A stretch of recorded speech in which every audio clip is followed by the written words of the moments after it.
Welcome back to my আবার channel. আজকে আমাদের বাড়িতে গণেশ পুজো,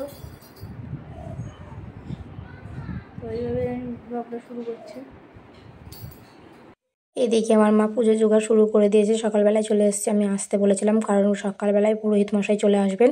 এদিকে আমি ফল বানাতে শুরু করে দিয়েছি। আমি আর আমার মা দুজন মিলে পুজো জোগাড় করতে হবে, কিছু করার নেই, তাড়াতাড়ি সকালবেলা উঠে চলে আসবে। এইদিকে আমার বড় জায়ের মেয়ে, ও আলপনা দিয়ে নিচ্ছে, ও তাড়াতাড়ি করছে।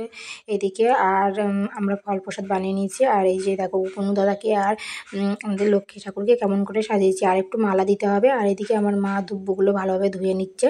আর তাড়াতাড়ি করে দেখো ফল বানানো হয়ে গেছে, লাড্ডু দিয়েছি। আর আমার মা এদিকে প্রদীপ জ্বালাচ্ছে, পুরোহিত মশাই চলে আসবেন, তাড়াতাড়ি করছে ওই জন্য সবাই।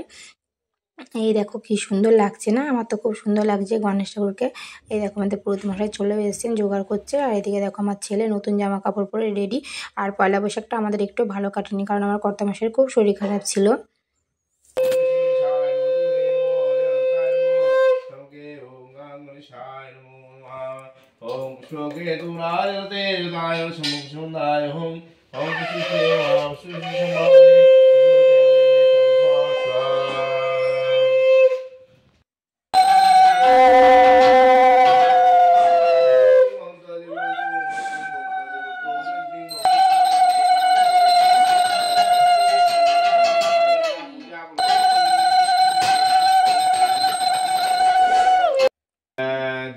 आयं तीतो वर्ताय पुत्रो श्री कृष्ण वर्देव शर्मश्री विष्णु कामो आलम्बय नश्य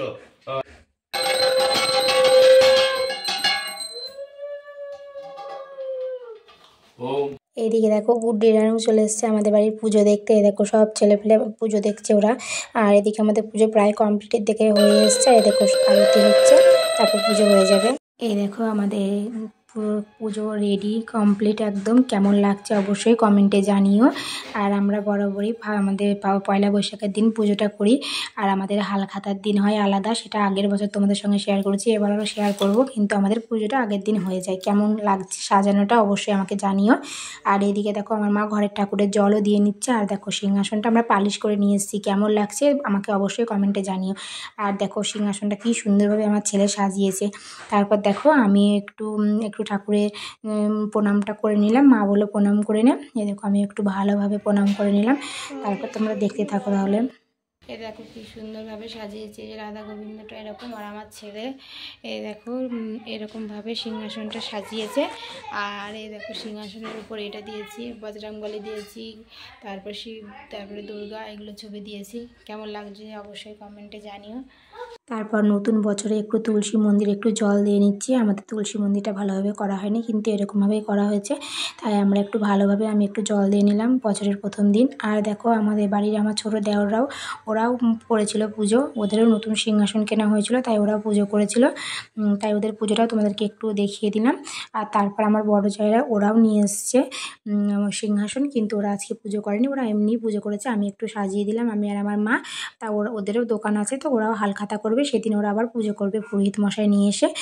এ দেখো ওদের পুজোটা একটু দিয়ে নিলাম। তারপর দেখো আমার ছেলে একটা পার্সেল এসছে, সেদিন পার্সেলটা বলছে মা আনবক্সিং করবো, ওই ভিডিওটা করা আমি আজকে করতে হবে না, অন্যদিন করবো। যে না পয়লা বৈশাখের দিন ভালোই হলো, ঘর সাজানোর জিনিস এসছে। তাই আমি বললাম ঠিক আছে, তাহলে পার্সেলটা তাহলে খোল, আনবক্সিং কর। দেখো পার্সেলটা আনবক্সিং করাও হয়ে গেল। আর দেখো পুজো টুজো হয়ে গেছে, আর আমার ভাত রান্না হয়ে গেছে। এখন ভাত খেয়ে নেবো। সিদ্ধ ভাত বসিয়েছি, আর চাল কুমড়ো ছিল সেটা ভাজা করেছি, দাঁড়াও তোমাদের সঙ্গে শেয়ার করছি। আর আজকে হবে নিরামিষ, আজকে কোনো কিছু আমিষ হবে না, যেহেতু বাড়িতে পুজো হয়েছে ওই জন্য।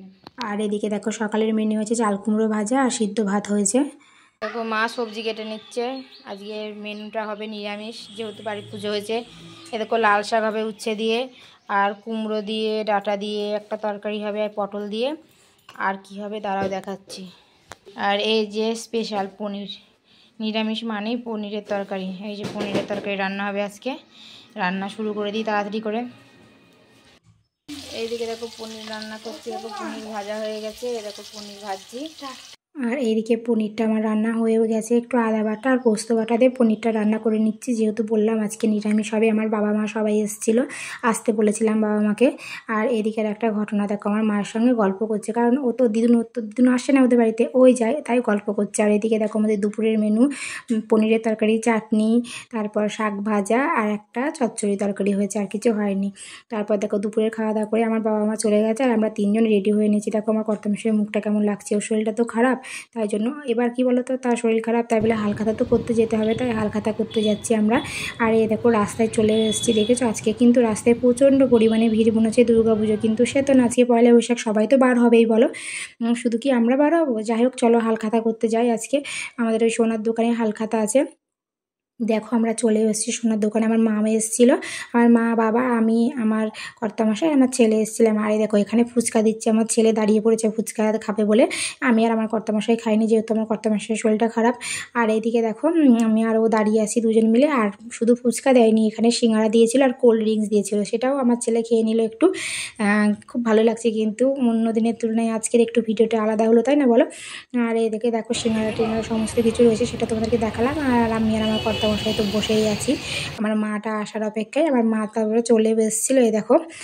তা আজকের ভিডিওটা তোমাদের কেমন লাগছে অবশ্যই কিন্তু কমেন্টে জানিও। আর যদি ভিডিওটা একটু ভালো লেগে থাকে তাহলে লাইক, কমেন্ট, শেয়ার এবং সাবস্ক্রাইব করে আমার পাশে থেকো। আর দেখো হালখাতা করে নিয়ে এসছে আমার বাবা, এই দেখো এই মিষ্টিগুলো দিয়েছে, কি সুন্দর লাগছে না? সত্যি সেই ছোটোবেলার কথা মনে পড়ে গেল, আমরা ছোটোবেলায় এরকমভাবেই হালখাতা করতাম, জানো তো, বাবার সঙ্গে গিয়ে হালখাতা করে নিয়ে আসতাম। আর এই দেখো আমি আবার বাবার বাড়িতে চলে এসেছি, এবার বাড়িতে যাব। কিন্তু আজকের ভিডিওটা আর বড় করব না, কিন্তু দুঃখের বিষয় আমার ননির সঙ্গে দেখা হলো না। টাটা বন্ধুরা।